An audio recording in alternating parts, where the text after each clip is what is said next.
Ayon kay Defense Secretary Voltaire Gasmin, hindi sagot na ibasura ang Visiting Forces Agreement tulad na isinusulong ngayon ng ilang mga mababata sa Senado. Dahil lang BFA, isang component ito ng ating overall defense strategy. Sa eksklusibong panayam ng DZRH, sinabi ni Gasmin na dahilan sa DFA, kaya nakadetine ngayon ang suspect sa pagpatay sa isang transgender sa Olongapo City na si U.S. Marine PFC Joseph Scott Pemberton. Ang kagandahan nitong pagkakaroon natin ng BFA, nasa poder na natin ngayon at nagtutulungan ng Amerikano at saka ang Pilipinas tungkol dito sa kaso.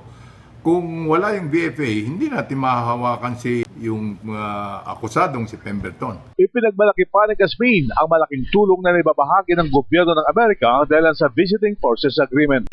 Kasi nga, ang laking tulong na ang naibibigay sa atin ng mga Amerikano. Sumasang-ayon naman si Gasmin na rebisahin ang VFA at maisaayos ang mga probisyon nito. Pwede nating reviewin para ma-fine-tune natin. Pero yung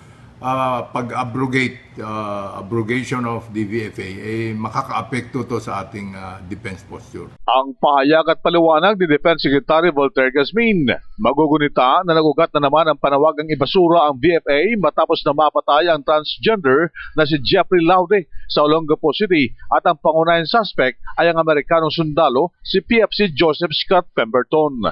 Iyan ang DZRH News sa Campo Aguinaldo, RH 911, Bing Formento, naglilingkod sa pagbabalita.